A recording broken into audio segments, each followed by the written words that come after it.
So I'm going to call to order the Committee of Whole meeting for Monday, June 6, 2022. I'm going to start with the acknowledgement of treaties of peace and friendship. We would like to begin by acknowledging that the land on which we gather is the traditional unceded territory of the Mi'kmaq peoples. This territory is covered by the treaties of peace and friendship, which Wolastoqiyik, Mi'kmaq, and Passamaquoddy peoples first signed with the British Crown in 1726. The treaties did not deal with surrender of lands and resources, but in fact recognized the Mi'kmaq and Wolastoqiyik title and established the rules for what was to be an ongoing relationship between nations. Thank you. Well, next is the reaffirmation of the oath of office. We do hereby accept the office of council and will diligently, faithfully, and impartially discharge to the best of our ability the duties of the office as may be imposed upon us by law. Next is the adoption of the agenda. Do we have any changes to the agenda? Can we get a motion to accept the agenda? M 2022-06-95, that the agenda be adopted as presented. Do I have a seconder? I'll second it. On the question? All those in favor say aye. All those opposed say nay. Agenda has been adopted. Next is a statement of conflicts of interest. If anyone on council needs to acknowledge a conflict of interest, they can present it to the clerk. Presentations, petitions, and delegations. Business. 5.1 Council, Deputy Mayor Burke. The mayor and I were invited to a group participation activity by the Port of Baldoon, looking for information on the future economic development of the port. There was probably 25, 30 people at that event, feeding input to a consulting firm that the port hired. I'll just read the report. This is a council report on the master development plan for the Port of Baldoon.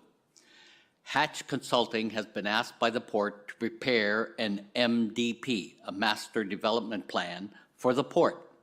Many stakeholders have been asked to participate and supply input into what is best for the region and the port. The Baldoon Port Authority was established in 1968. Today, they are recognized as the best bulk port in Eastern Canada.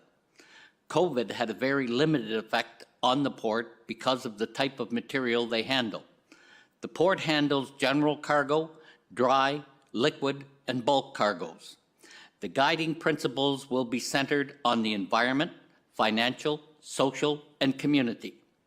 The future will be developed using two gateways that will set the plan in motion.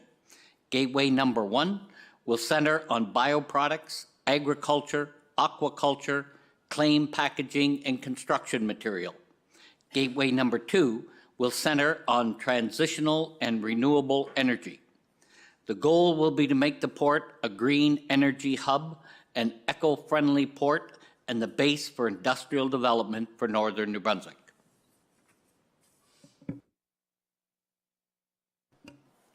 Okay, thank you for that. Any questions or comments from council?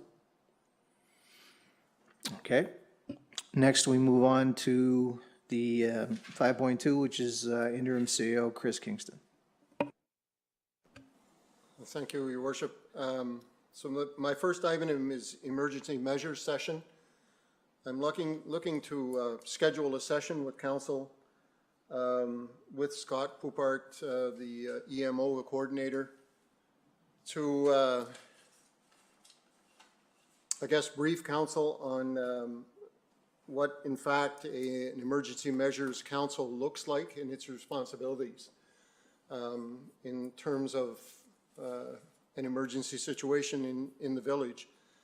You are in a village with a lot of medium to heavy industry.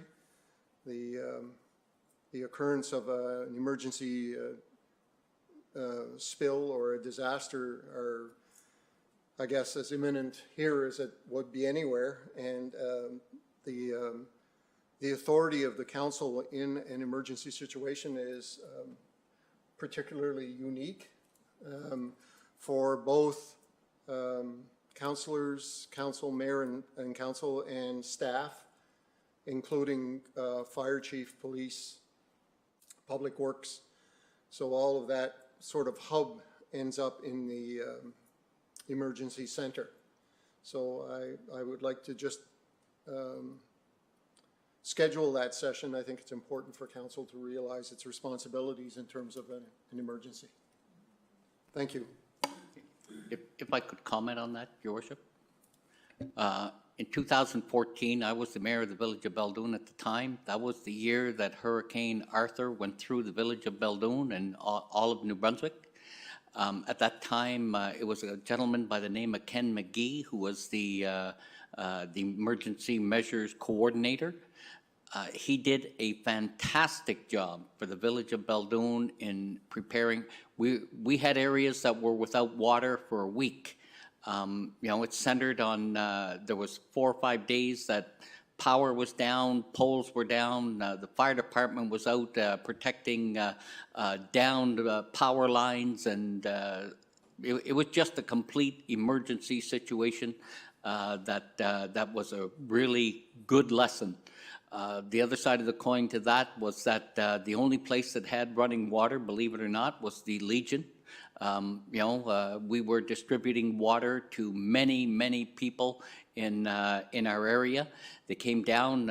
Ken had the Red Cross send in over 224 packs of water that was distributed to people who were in an emergency situation. So I think it's a good lesson in what needs to be done, and it was an eye-opener in what EMO coordinators do. So I think this is really a very good idea, and I'm looking forward to it. Anyone else? I actually spoke to Fire Chief Legacy last week about coordinating something with the fire department and the EMO about situations like that, so definitely, we're working on it. And I'd like to also add that I totally disagree with the statement that Councillor Burke just made, because I was one of the ones that was without power and water for 4 days, and nobody brought me water. Nobody made me aware of where I could go for water. In fact, it was my mother who called the Red Cross to let them know that there were seniors in our area that were without water. And so yeah, I received no help from anyone. I had no idea where to go for help. So I think that we really do need to look at what our protocol is and make sure that people are aware that in an emergency, you know, if power is down and maybe people don't have access to cell phones, that there is a spot where people know ahead of time that this is where we gather, this is where we get information, this is where supplies will be dropped off. I think that's what needs to happen. Okay, I think, so what were you thinking about CEO Kingston? Just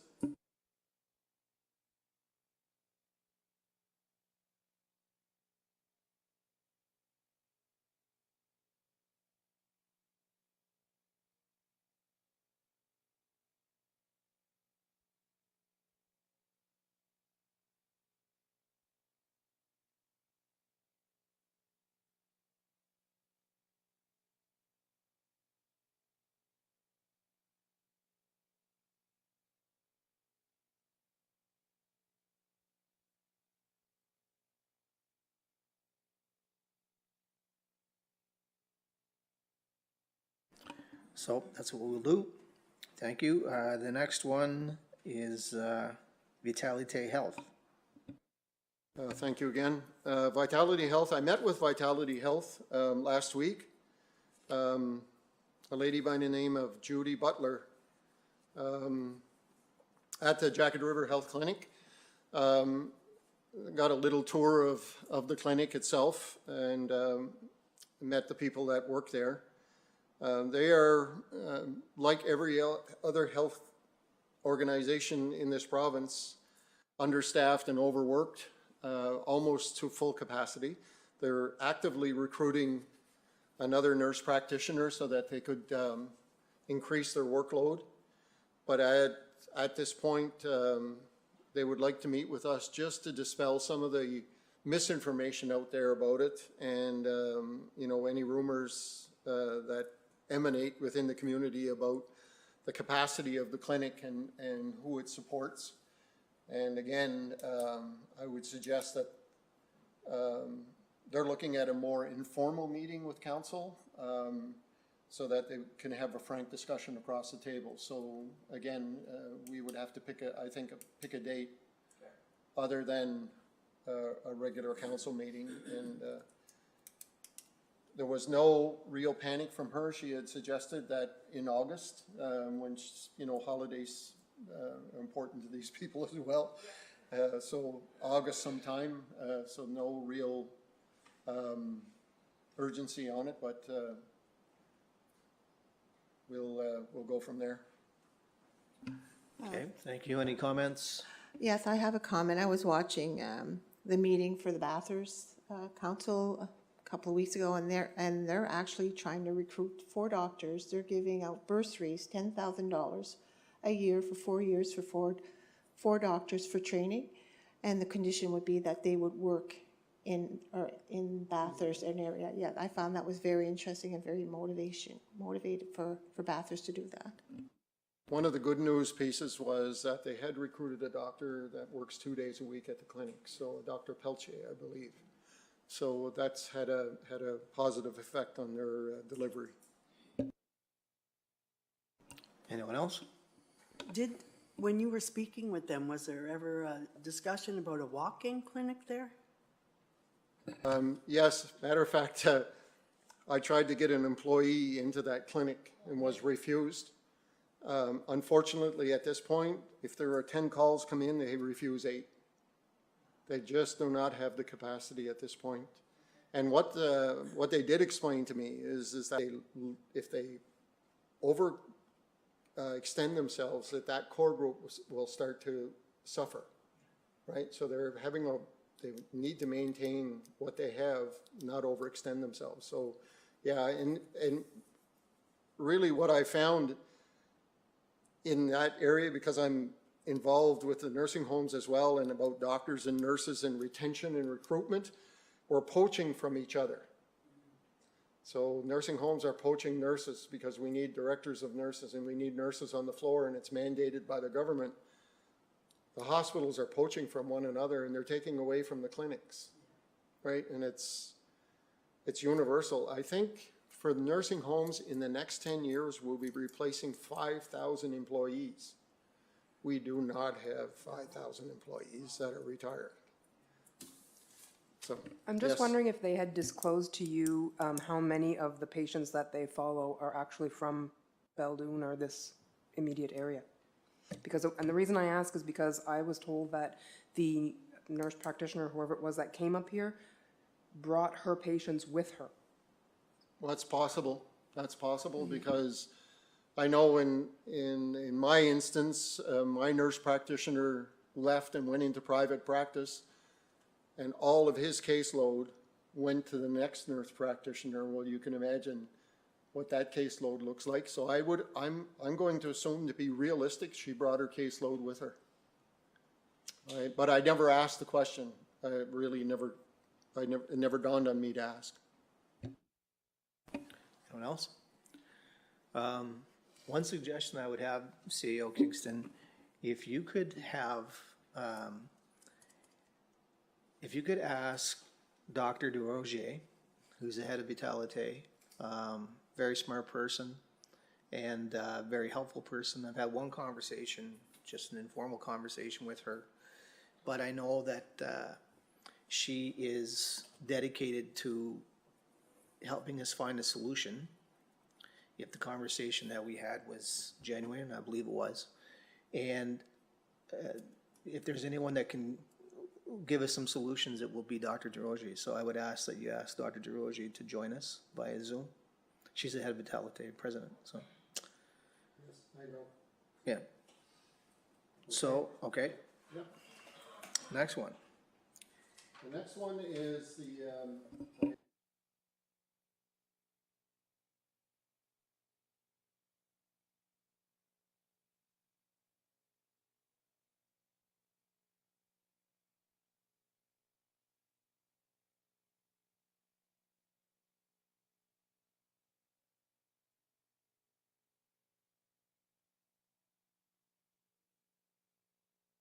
were put down below the snow line.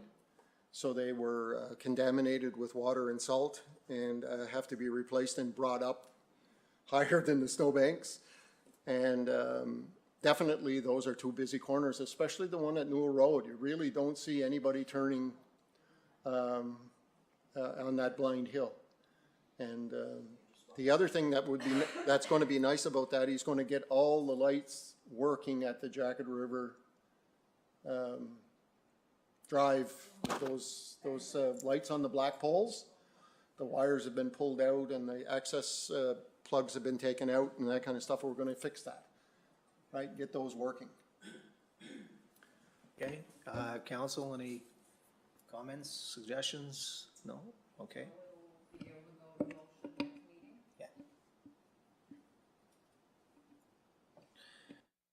Thank you, CEO Kingston on that. Next, 5.2.4.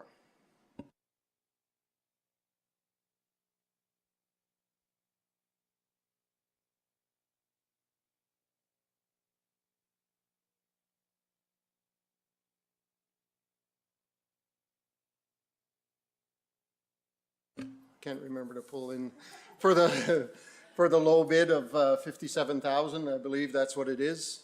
And I think there's an urgency on my part about that we get this project started before August of this year so that we don't lose our federal funding in that project. Any questions or suggestions? I have a question. I just want to know if you confirmed with both Englobe and Roy Consultants about the additional costs in Roy Consultants' bid for the video inspection GIS software. I did. I talked to Francis about it. And I had told him that I would be the person that would control any overages that we were looking at in any contract. It all comes back to the CAO's office. So he agrees. I mean, there are some unknowns in here that, especially when it comes to old infrastructure, but I don't think in this case, if there's any, it will be very limited. Okay, but I'm going to go back again to the video inspection, because in Englobe's proposal, it seems as though the video inspection, if required, is included in that bid.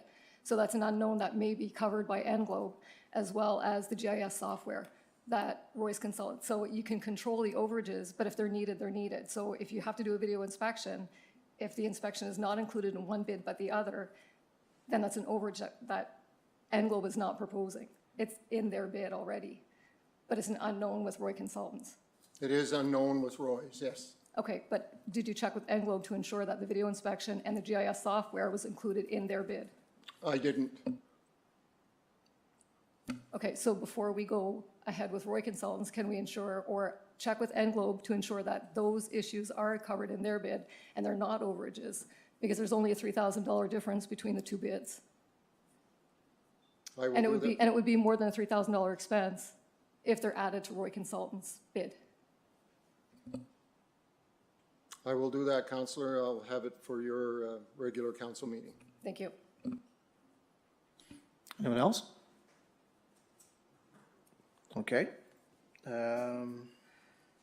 We will move on to 5.2.5. Yes, Your Worship. Again, I'm looking to close the file on your port representative.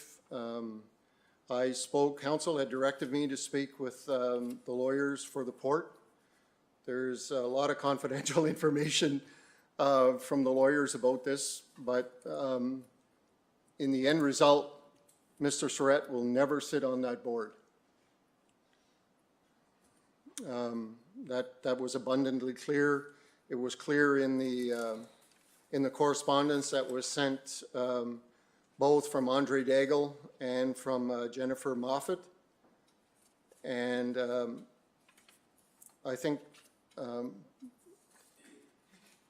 it's the CEO's responsibility to advise the council that you're doing yourself a disservice because you have missed 2 regular board meetings and several committee meetings in reference to what Councillor Burke had said previously, that the port is moving in a direction that the village of Beldoon needs to be involved in.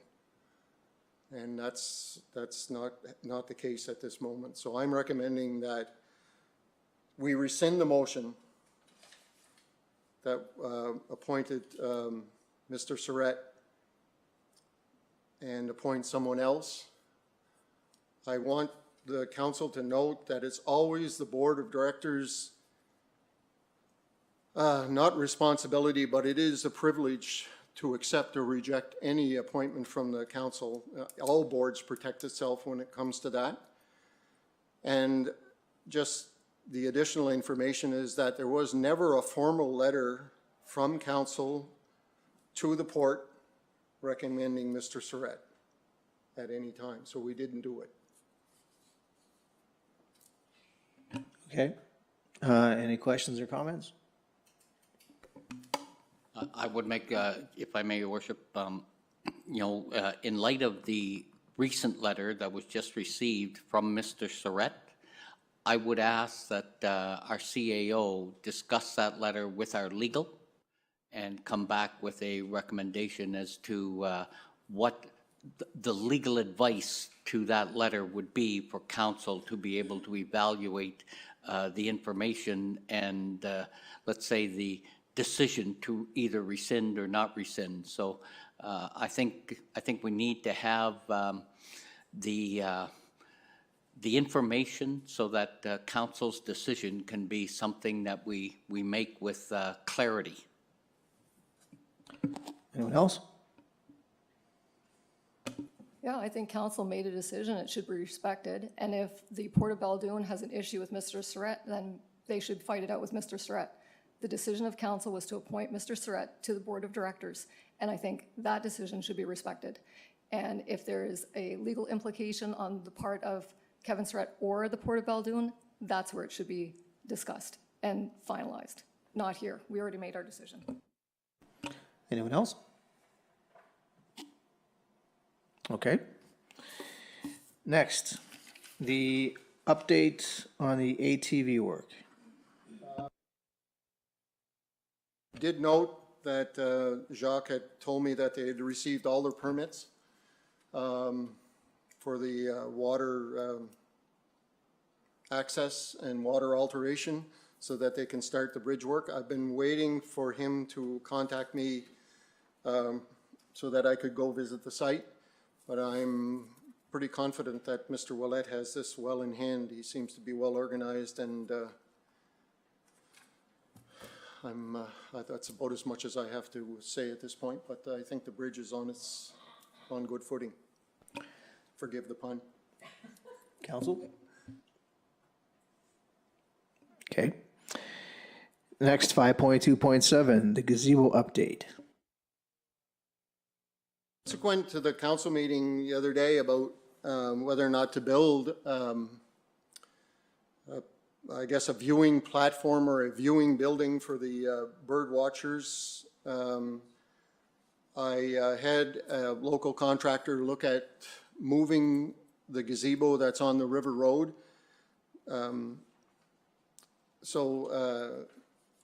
You have I think, a detail of the bids. So I also had 3 contractors give me a bid on building the platform, and it's in that memo. So if we move the gazebo, it's in a bad place now, I get to clean up that site. I get to reuse that building. We get to put it where it needs to be at the end of the ball fields on the River Road. And I don't have to do anything about water access or alteration on that site. And it sort of kills, again, forgive the pun, 2 birds with 1 stone. So Okay. I'm making a recommendation that we do move the gazebo on River Road to the ball fields in the amount of $14,375, which includes HST. Okay, so I assume that's going to be a motion that we'll see at the end of the next regular meeting. Yes. council members? Can I just ask, when something like this comes up, it's an added expense, where does that money come from? Well, in actual fact, there are several, I haven't been able to do an actuals budget yet. I haven't had those reports. We were searching for something today, Nicole and I, for the splash pad, because council had said that it was going to pick up about $33,000 of that expense that Alcoa doesn't cover. Well, we really can't find where we're going to charge $33,000, so. Yeah. It's in there somewhere, but again, we are struggling financially, like, not that the money isn't there, we're struggling with the accounting program, and we're getting there. So I will have a better idea that, this one for the gazebo seems to make a lot of sense. I know it's expensive, but you have a gazebo stuck in the woods that nobody can access or can't get to or can't use. So it's, it would be a good idea just to get it out of there. No, I don't think so. I don't think so. You have a hard time getting, to it. Yeah, Put in that yeah. place in the first. So building a new building is gonna cost us the same amount of money. And I can, like I said, I can clean up that site and, get better usage out of that building. We are a community with lots of gazebos. I don't know if you noticed that or not, but we have a lot of them. That aren't being used and are getting into bad shape. I talked to Daryl the other day and he's given me some pictures of some, and all of them require maintenance, right? And especially where they're public access, and if you have something that's, you know, the boards are iffy or it's rotten or whatever the case may be, so, yeah. So I'd just like to add too, like, I feel like this gazebo birdwatcher thing has kind of snowballed. It's my understanding that originally it was asked that could we clean out the trees and make it accessible. Well, we're not allowed to clean out the trees. And then it was to make it accessible, and then that was another big expense. And then it was, well, I don't even know that anybody even asked, well, if you can't make it accessible, can you build one or can you move it? And I think it kind of snowballed into something that's going to cost $14,000 and some $1,000. And I feel like we are not in a place right now to just do it because somebody asked for a spot covered to look at birds, when we're just gonna throw it at the end of where the ball field is, when nobody uses the ball field as it is. And we're right on the verge of, hopefully to God, having a strategic planning session so that we can come up with our plan as to what we want and what we want to grow and what our vision is. Well, maybe that gazebo could be utilized in one of those visions. And so I don't want to jump the gun on moving it to the ball field, when perhaps if we are going to be, you know, trying to put things together down at Rorty's Point, maybe it would work there. Or maybe the gazebo over by the arena that's used every year for Baldoon Days is beyond repair or something, and maybe it could be utilized there instead. I don't just want to put it someplace to say, oh, well, we moved it and we put it someplace. Do you know what I mean? So I don't know if you have a date yet for this planning session or not, but if we could kind of hold off on that until we have a better plan as to what our goals are, I think that would be our best option. Anyone else? Yeah, if I may, Your Worship, you know, really my comment isn't directed towards any of this. It's directed more towards the contractors. I was contacted by both contractors who have made it very clear that they have been quoting on a lot of jobs for the village of Baldoon, and they become very time-consuming, and then we go in another direction that has no impact on tender process or the awarding of the job. It ends up, for example, we got 3 prices on moving the building, on building a new building, and now we're going to move it. So my point is this. You know, at the public meeting in 2 weeks' time, I will be presenting a motion that will say that if we go out for tender on a project, and that project, we ask contractors to quote that project, and the project goes either in the garbage or is not done or is done in another way, that one of those quotes or tenders is not accepted, then the contractor should be paid $300 for his time and effort on presenting the quote plus HST. So I just think that what could happen here is that we could end up asking contractors to quote, and they're going to refuse because at the end of the day, they're not getting any jobs anyway from the Village of Baldoon because we're moving in another direction and, or we're not proceeding with the project. So I just wanted to give council a heads up on that so that you're aware. You know, the decision will be council's, of course, but at the end of the day, I look at it and I say, a contractor that has spent hours and hours preparing a tender and getting pricing, especially today where pricing can change by the week, maybe even by the day. But at the end of the day, I believe that the contractor, if we want to keep our local contractors continuing to bid on jobs in our community, they should be substituted or subsidized for the time they have spent preparing a quote. So I will be presenting a motion that if we do not award a tender, the $300 plus HST be awarded to the contractors for their time and effort. Thank you. Anyone else? So you're going to put that forward if 3 tenders come in, one is selected, the other 2, nothing happens? Or you want to pay them $300 for putting a bid in? No, not if the tender is awarded, that's business. I mean, here's a perfect example. We've got 3 bids on the gazebo right here. Those 3 contractors took time and effort to put in a plan and material and costing and that type of thing. Now we're going to move it, or, you know, that's the proposal. I don't have a problem with moving it or building a new one. That's not what I'm saying. But those 3 contractors spent time and effort putting together a bid, and now we're going completely in a different direction. So in the future, my proposal just basically says, yes, if we're going to move it other than have them ask for a tender and then go in another direction, they should be compensated $300 plus HST for their time spent on putting the tender together.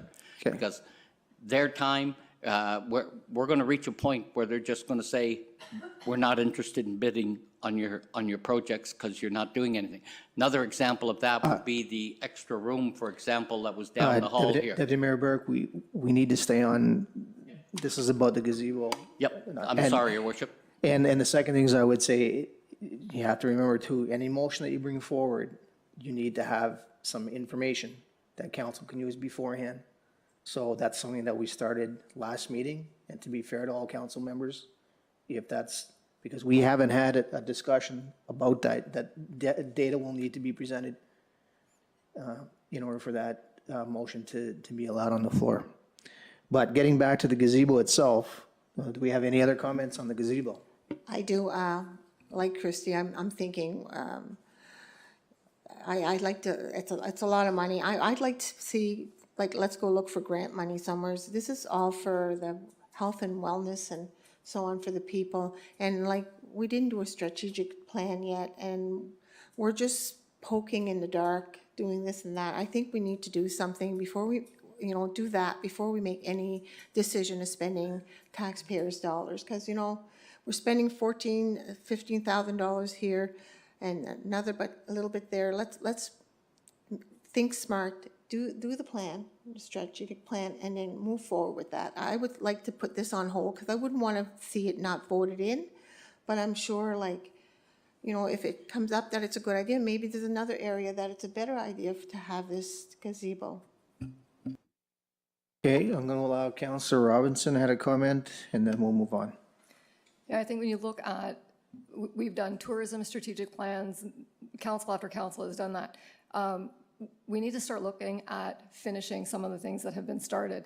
And the gazebo and that whole river, there's a plan in place. And the gazebo on River Road is misplaced. It wasn't supposed to be put there. They had another location for it. Anyway, that's where it ended up. It's in a poor location, and it's an asset that's going to be lost if we don't move it. It can't stay there forever. It's going to rot in place. So that group is very active. They're very keen on, and they bring a lot of people into the village. There are people from Dalhousie who come bird watching here. There are people from Bathurst who come bird watching here. They're drawing people in. So I think it's a tourism asset that needs to be moved and protected and utilized. Okay, good discussion, council. We'll move on to the Rorty Road update. So thank you, Your Worship. It is in response to council's request that I look at improving the Rorty Road by laying asphalt down from the point where the existing asphalt ends into the parking lot. I've looked at quotations from St. Isidore Asphalt and engineering estimates to prepare a tender and to do inspection services, and I put in contingency as well because it's really difficult from one month to the next to calculate costs. Just price increases seem to be pretty random. So, and I just wonder on that Rorty Road upgrade, if there is a capital project.